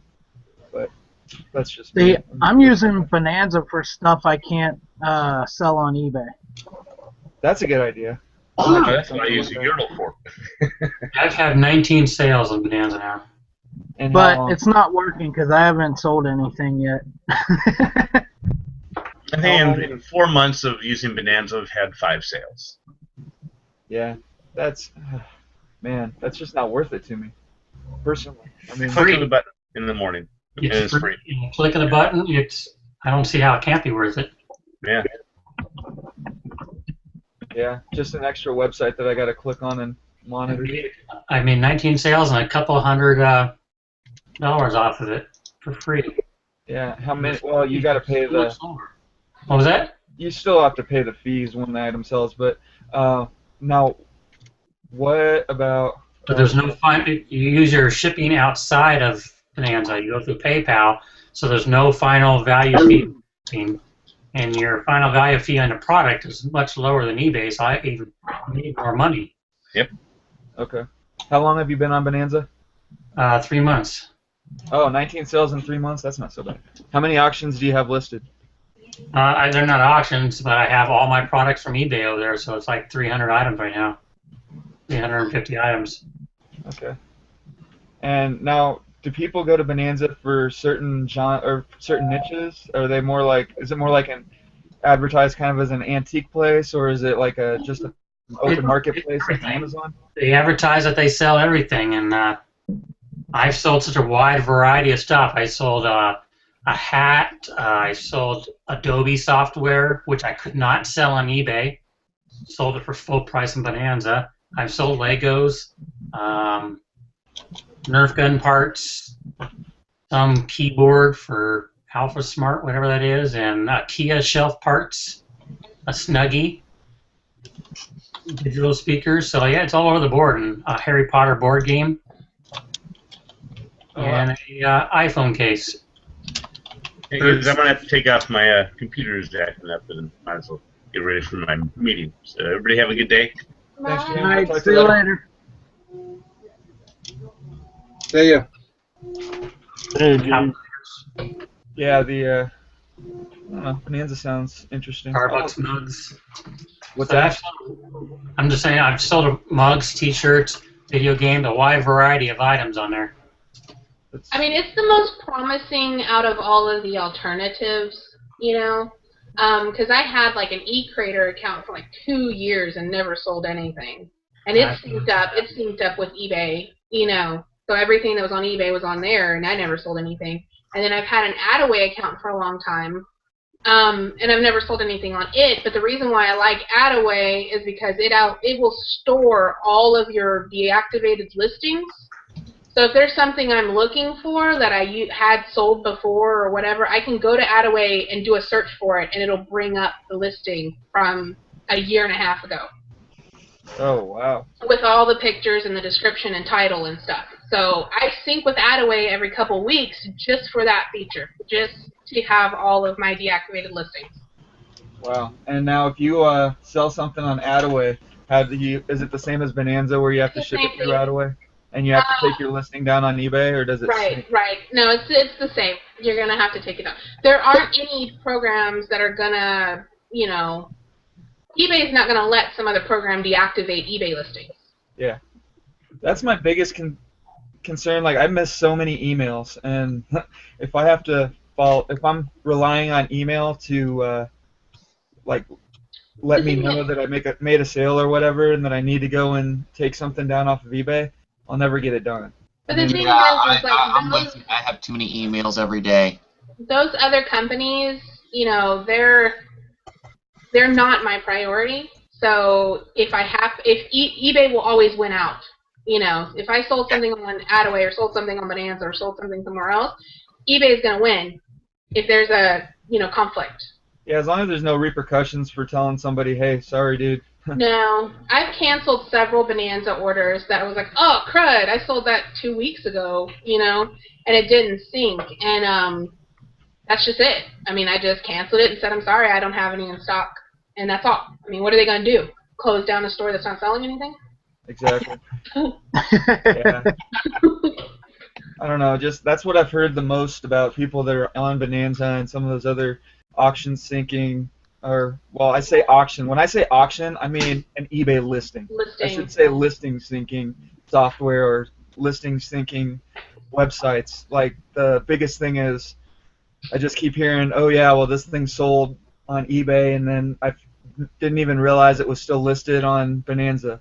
And now, I mean, I know there's no repercussions, there's no feedback, there's none of that, but I mean, your name's still attached to that account, and I don't know if people feel like they're buying from Bonanza or if they feel like they're buying from you as a certain seller. I haven't seen the establishment of loyal, like the sales that I've had on Bonanza, I don't even get feedback back from. Yeah, I haven't got feedback so yet. It's very similar to like Amazon, where I sell something on Amazon and they don't know who I am or care who I am, you know. So it's not like eBay where it's very feedback oriented. I haven't received any feedback whatsoever from any of my Bonanza sales or communication. I've tried to send emails to people and they have nothing. They don't respond. So I don't think that there's. Oh, sorry. I mean, every morning I just kind of pop in, and when I'm here, I go through my routine of my tabs. I check my eBay, I check my AdSense, and I go to my Bonanza and do the button clicking there, and I'm done with Bonanza for the day. Yeah, it takes like 5 minutes. Yeah, if that. And I get an email on Bonanza like this morning, and I have my program, my mail client set up that it highlights Amazon, eBay, or Bonanza things that say sold into a yellow color, so I know I have something sold there. And usually when I sell something on eBay, I get an email pretty quickly after that that says this item's been removed from Bonanza. So. Okay. Well, I mean, as long as they're trying. Bonanza, I go to eBay and remove it. It takes a couple minutes. As long as they're trying to keep track of it, and it's just a fluke when it doesn't happen, and you're not held accountable when it. Yeah, it's just a fluke. I have not, like I said, 3 months. I have not had an issue with Bonanza at all. Yeah. I guess I need 14 extra sales. Yeah, even Amazon's kind of gets me worried because I've got like 10 or 15 items or something like that on Merchant Fulfilled on Amazon. I still haven't made a sale, and it's like, or on Merchant Fulfilled I haven't made a sale yet, so I don't even know how that process works if I ever do manage to sell something. Just like eBay. Yeah. You'll get a notice in your Seller Central that you have something sold and it's ready to ship. You ship it, and then you go in there and click it as shipped, and that's it. So you can print out your postage from Amazon and everything? Yep. Yes. And then it comes out of the total for your next bank account bank account drop. I've only done a couple things as Merchant Fulfilled, but I have my phones and Amazon set up that when I have an item sell as Merchant Fulfilled on Amazon, I'll get a text message. And when I know I get that text message, because I have that special notification from them that it sold, I'll go and I'll pack it right away. The only thing that I really hate about Amazon is it just takes so long to get paid. Yeah, that doesn't really bother me as much, but yes, it does bother me that it takes so long to get paid. I love eBay. I mean, with eBay, it feels that people joke about it like it feels like you're printing $20 bills all day, but that's what it feels like. Literally, it's like, man, I woke up this morning, I checked my PayPal account, I've only got $100. That kind of sucks. And then all of a sudden, you get a $80 sale. It's like, oh, hey, now I've got $180. You know, but Amazon, it's like, oh, sweet, I did a $100 sale. I'll get that in a week. I got grandfathered into like where I can request my payments. So like I can request, like I can do them whenever I want the money. How long ago did you make your Amazon account? It was like 6 years ago. I had I had a little cabinet lock, and I was like, oh, I could sell this on Amazon. I wasn't even doing anything. I wasn't selling things at that time, but I happened to find it. And I was like, oh, I'm gonna sell this on Amazon, and I set up a seller account, and then I never sold anything else. And so yeah, I can get the immediate disbursement or whatever. I sold a router back when I first opened my eBay account. I went ahead and opened up an Amazon, sold a router or something, and so I'm grandfathered. I can do the same thing, but I've never done it. I see the option there. Yeah, I will periodically I'm like, I want that money, and I click the button. But you know, I don't use my Amazon money; it just sits in a bank account. So I'm not in any hurry. A quick note on Bonanza, because somebody asked it in the chat about shipping. You can buy your shipping through Bonanza, just like you can with eBay. If you do, they will charge a 95 cents fee, so there's your shipping value fee. So what you better off doing is going to PayPal and do your shipping label through PayPal and then upload your tracking. Right. And you won't get that fee. And I mean, it's easy because they make their payment through PayPal, so you just click the print a shipping label button. It's not like you have anything special you have to do. Right. I think they made that option available for customers that were getting payments like through Amazon payments. Yeah. Don't click the button that says buy shipping through Amazon or through Bonanza. Yeah. But be sure you go back and go ahead and upload your mark as shipped and put your tracking information in. So do you guys? You won't get dinged on it or anything like you will on eBay, but you will get an email down the road saying we haven't received tracking information for this item. It's so funny how we've been so conditioned with eBay to be like, oh, it's got to go up right away. And then if I get an order from someplace else, I'm like, I'll just doo-dee-doo-dee-doo about it, you know, and I'll send it tomorrow, you know. Yeah, I'm very, very crazy it has about such my high eBay. traffic volume. Yeah. Yeah, I ship out every single day on eBay, Monday through Saturday. Say again? Oh yeah, I'm constantly packing and shipping items. My neighbor, every day, she'll look over, it's like, is it Christmas over there? You got like 9 packages. It's like, Dolores, this is low. Yeah. Like, my mailman remembers me because there's always days that I'll have like 5 packages or 30 packages. And it's always, do I need to bring the truck around or not? Yep, that's pretty much where it is around here. I try to stick around the house until, if I'm going sourcing or something, then I'll take off and I'll get everything done by 11 or 12 o'clock. But, I mean, most of the time I'll stay home until about 4, and then that way everything that got sold that day will get in the mail that day. And, I mean, it seems like that's the most important thing to get positive feedback on eBay, besides, of course, just describing your items right. But if you do everything else right, then if they get their item really, really fast and it's what you said it was, then it's usually just no problems. Yeah. You have to be a little careful though about item descriptions, right, Brian? I have a Amazon question for you guys. I know to get approved for certain categories, you have to send in receipts. Invoices. Receipts work. Somebody just got approved. and I think it was the thrifting line. Somebody made a post yesterday about how they had gotten approved for health and beauty and personal care, and they did it through store receipts. Yeah, those will work on those. I don't know if it will work on. Goodwill receipts that they had. That's what it was. That's what really got everybody. They used their Goodwill weight place that they had to go to.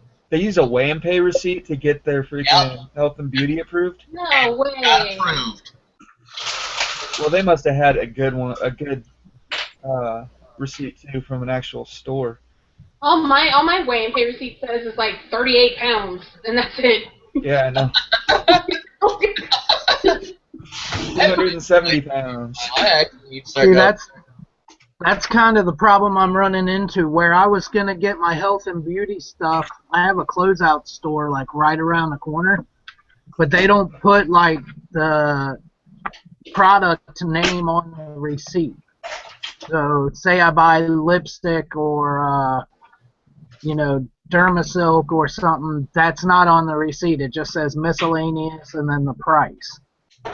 Maybe they're just getting more lenient because people are complaining that it's too hard for them to get approved. And it could also just be one of those situations where it depends on who you're talking to on the other end of the phone. Like, that guy could have been quitting that day. He's like, I'm approving everyone. Yeah, exactly. I quit. Yeah. But I wonder if I could talk them into typing up some sort of paper that says, my name and what I'm buying and this and that, and whatever. Would they accept that? Well, I know you can write your name and address and phone number and everything on the top of the receipt, and they'll accept that part. Like, you can just handwrite it if you want. And like when Danica was talking to somebody, they told her specifically that they're looking for 30 items on a receipt. So that's the first thing that you've got to pay attention to. Like, yeah, that's the Seller Central people, actually I had two of them tell me that they wanted at least 30 items on the receipt. Like per receipt? No, at least one of the receipts. Okay. They wanted, but guys, it depends on who you get. Exactly. But I kind of view that person as a hard, what, because I've seen people get by with a whole lot less, and then I've seen some people that needed a whole lot more. Well, I've got plenty of receipts. I cleared a shelf at Walmart. They had a bunch of $1 clearance items a couple weeks ago, and I bought them all. And then the receipts are only good for a certain time. Yeah, they're good for like 3 months. 90 days. 60 days. No, 60 days, I think. Yeah, so I still have time. I've also one of the things that I've been thinking about doing, I've tried it with one of the receipts, and they didn't accept it the first time, but I bought a bunch of razors and stuff, and then I had already had a bunch of stuff from the clearance rack, so I went to those movie boxes of candy. They actually have listings for those on Amazon, so I bought 30 of them just because I'd heard what you said, Danica, about the 30 items on one receipt. So I was trying to buy in that way. It hasn't worked for me yet. They keep asking me to send them more receipts, so it's kind of frustrating. The one that I talked to that gave me the most detailed, he wanted 3 receipts at the very least, but he said 5 is much better, and the 30 items on at least on one and not just one item on the others, And he's like, basically what I'm looking for is that you're not purchasing these things for personal use.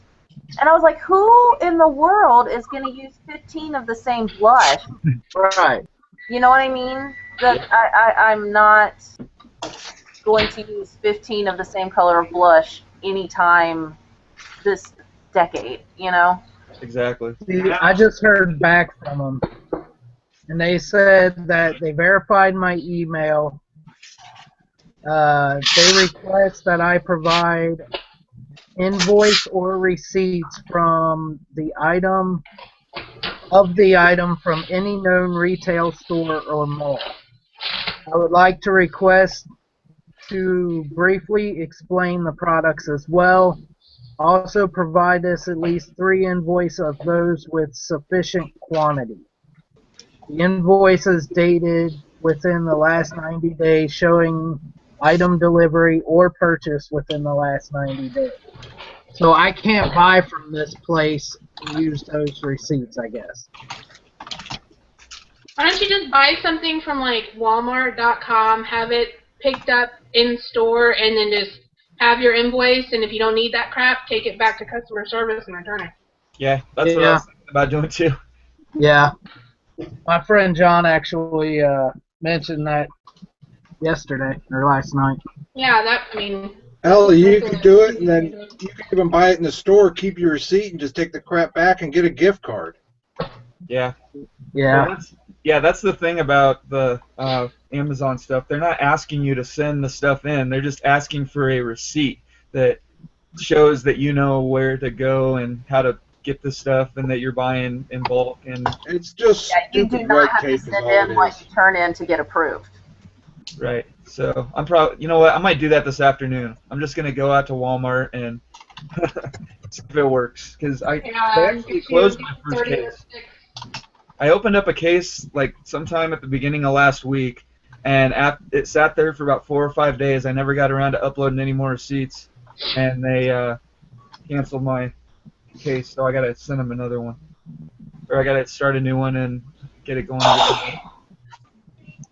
I would really like to try out the Goodwill receipts just to see if they work, because I've got...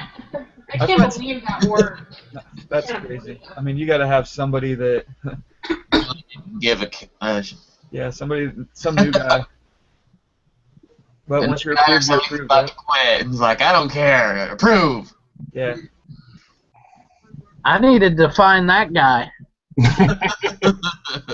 Apparently, I got somebody who's like, no, you got to do everything by the book. He brings out his big Amazon approval book, opens it up for you, right here. He's got the approval stamp, and he's never used it. Stand on one leg and hop for 10 minutes. Yeah, exactly. My luck, man. I'd come across the... You won't be selling none of your counterfeited lipsticks on my website.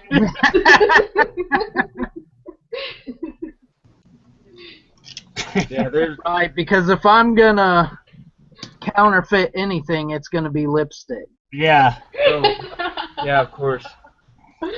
No, there's a couple of counterfeiting dollar bills before I counterfeit lipstick. Right? Yeah, I've got a couple stores around town where I actually know the guys that run them. I think I might be able to get actual invoices if I need to, but I'm trying to avoid that as much as possible.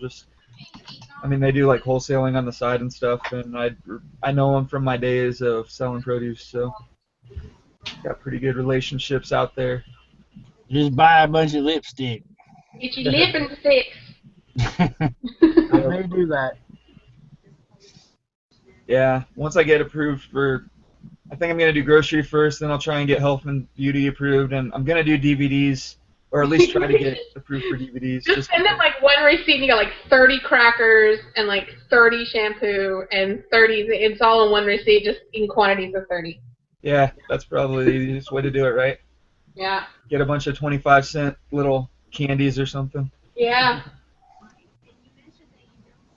Yeah. We'll see. If anybody out there, though, anybody that's listening has actually gotten approved for some of these categories that are gated or that they're starting to gate now, there are a lot of people that are grandfathered, but if you've gotten yourself approved, I want to hear about it, and if you want to come on the show and talk about it, that would be awesome too. I'd love to have somebody on that has actually gone through the process of getting ungated, because all I've seen is maybe a Facebook post or two here and there. I've never actually talked to people. I know Robert Bagwell was on last week, and he was talking about getting ungated for certain items, but he hasn't even gotten, I don't think he said that he's gotten ungated yet. He was grandfathered into some things, but he's actually paying consultants to get ungated. And he wasn't talking about how much he was paying or any of that, but it'd be cool to talk. Did you see the post where the girl shared her template that she used to just get approved? No, I missed that. I think it's in the Reseller Society. I'll try to find a link real quick. I'll put it in the YouTube chat if anybody missed it. Just search my name on the Reseller Society. Was it the Reseller Society, Brian? Yeah, it's the Reseller Society, and just search my name because I did. Yeah, I saw that you. Yeah, I saw that you. Okay, I'll find it and put it on YouTube real quick. Right on. Yeah, but they make it seem like it's pretty complicated, but I've got a feeling that there's going to be a process that somebody comes out with, and Amazon kind of agrees that that works fine. I mean, as long as you go through the hoops and you're jumping through some hoops and you make an effort, then Amazon's got to realize that you're probably I think instead of them doing this, sending receipts to get approval, they should have made you take a little quiz about do you know how to list something and make a listing. That's where the problems are. Is a bunch of people with stupid things put in the catalog and. Yep, exactly. Do you know how to buy lipstick? Yeah, get that lipper stick. Yeah. I mean, I'm coming over to Amazon from eBay, so I mean, I should be able to just show them my eBay store and be like, look. Well, no, because I've seen some really horrible Amazon listings that were straight up from an eBay seller. Like the description was just like an eBay description with the condition, in the Amazon catalog, their condition of their product, And yeah. Oh, I do that all the time. I put the condition of the actual item that I'm selling, and I try and describe the actual item that I'm selling. But that's just with the one-off stuff. I try to send new items to Amazon and like new items to Amazon and like the really nice stuff to Amazon, and then I'll sell the crap on eBay just because I can actually hold people's hand and be like, look, the rubber thumbstick on this controller is a little worn, and this button is a little sticky, or whatever it is, But I mean, if it's in great shape, then I'll just send it to Amazon because I feel like you get more for it, but people expect top quality from Amazon. Well, no, I was talking about people creating Amazon listings are just like eBay listings, where they're putting in the description on Amazon on the product page their condition of their product. Okay, so they're not using the item condition description. Yeah, you can't list your thing on their thing because your condition's not the same as what they have in the catalog. Well, then you just have to get with Amazon and request the. It's just an extra step. Yeah. I mean, if you're doing if you've got a replan and you find an item that is something that you can go and get, you can go to 10 different targets and pick up this item, buy 2 or 3 at every target, send it in, and make 100% or 200% return on the item, then it's worth it to get that listing fixed. But if it's just a one-off, man, I'm just like, screw it, I'll put it on eBay. I'm not gonna mess with this. Yeah. If you're making your own listing on Amazon, it's a totally different animal. Yeah. That's what I'm saying. They should have quizzed people that they're trying to get through the gated categories and ask, how do you make a listing on Amazon? Do you even know? We realize you can buy stuff. Do you know how to sell stuff? Yeah. Well, I mean, most people don't make listings. Most people just scan the UPC, and if the barcode doesn't work, then they don't sell it on Amazon. Like a lot of times when I'm in the store, I've found tons of stuff that's not listed on Amazon, and I don't even mess around with it. Like, I just won't buy the item because I don't want to have to go through the hassle of making a listing.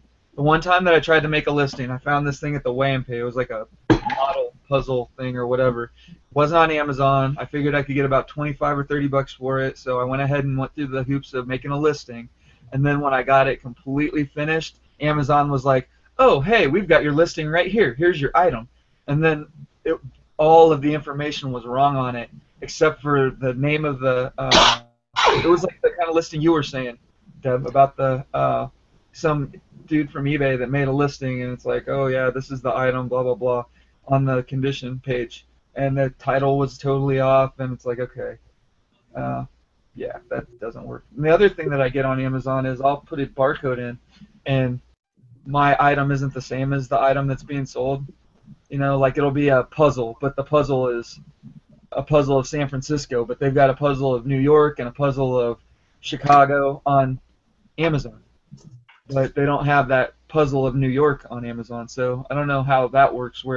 Puzzles are hard, because puzzles all have the same UPC with 40 different designs, Call Amazon. They'll help you create a variant of it, and you can list yours.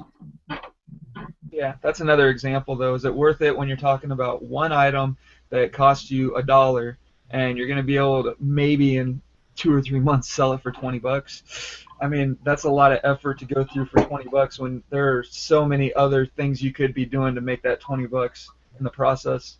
Like, in the time it took you to do all that, was it worth it?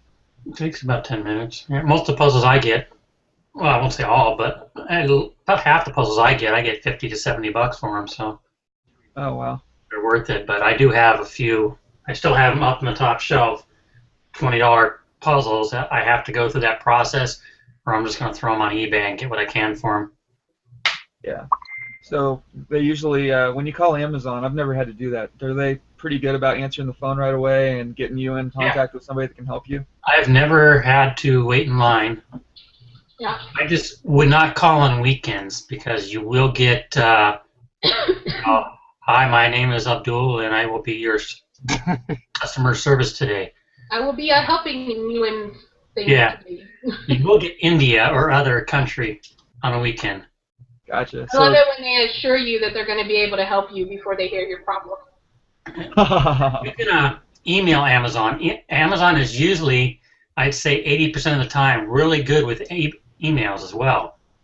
I've only had to call Amazon once or twice, and I do everything by email, and they get back to you within 24 hours, and problem solved. Okay, so you email them and then they call you? No, they email you back. Email you back. I mean, there's a check mark. If you want a phone call back, you can check it off, and they'll call you. I usually just say email's fine, and they'll email me back. And half the time, the problem's taken care of, and they don't need to email me back. Like that Darth Maul return I had, I emailed them saying, yeah, you took this return where a customer said they found a better price. You accepted it as defective and then put it back in my inventory, yet I don't see it in my inventory, so I can bring it back to me. And the next day, I got a reimbursement for $70 for the item. So I guess I couldn't find it. It's a good idea to go through and look at your reports for, like, I found a report once that had different, I should have looked it up before I started talking. Hang on. Branded inventory report? Yeah, there you go. I got that too, and I had a puzzle in there last week, and I emailed them saying, what in the hell, well, not this language, but I basically said, what the hell is this doing stranded? I sent it to you, it's a puzzle, and you're saying something's missing, and I didn't get an email back, but it was put back in my inventory the next day. Yeah. So they're really good. They got the best customer service. They do. Yeah, I've got a stranded item in my inventory right now I got to look into. I'm going to go check that right after we get off, actually. Can't remember what it was, but then I also had them send something back yesterday because it was like I'd had this camera, and I found it at the Weigh and Pay, but it was like the package was cut in half, but it was like one of those plastic like one of those plastic containers, where like the cheapo things that they put on the right next to the register for $20 or whatever. This little cheap digital camera Disney kids thing, but half of it was cut, but the package was still shut, and like the camera hadn't been taken out. So I went ahead and sent it to Amazon as like new, and they flagged it as something that they couldn't sell or something like that, like it was unsellable. So it's like, okay, whatever, send it back. But that's the only issue I've had so far. Very good. Yeah. Well, I'll probably actually take it out of the package and send it back is very good. Yeah. Hey, I have a question for you about Amazon on the estimated long-term storage fee. If you have like 5 items in storage and it's giving you your estimated long-term storage fee, is that for all of those 5 items or per item? I haven't run across that yet, so I'm not sure. It's my very first like Amazon shipment that I sent back in February, and it's there's like 5 little wax cube things that are sitting there, and it says that there's 5 estimated units in long-term storage, and the estimated fee is $1.29. I would think that would probably be all of them if it's a small total, item. Yeah, total. Okay. Yeah, it's real small because you're Yeah, talking. they're like the size of a deck of cards, Yeah. Yeah. Well, it's small. It's the oversized items that will kill you on long-term storage. my own question because I scrolled down and I have 4 of a different version of that same item, and the fee on that is $1.17. So from 5 to 4, it's Yeah. Right on. I Yeah, guess- we're gonna have to wrap this up, guys. It is that time again. What do you got there, Jeff? I found a land camera yesterday. Paid $2 for it at Goodwill. Nice. SLR 680 goes for over $100 if it's working. Goes like 114, 140 bucks. So. That's awesome. Yeah. So that's one of the good land cameras. Yeah. Nice.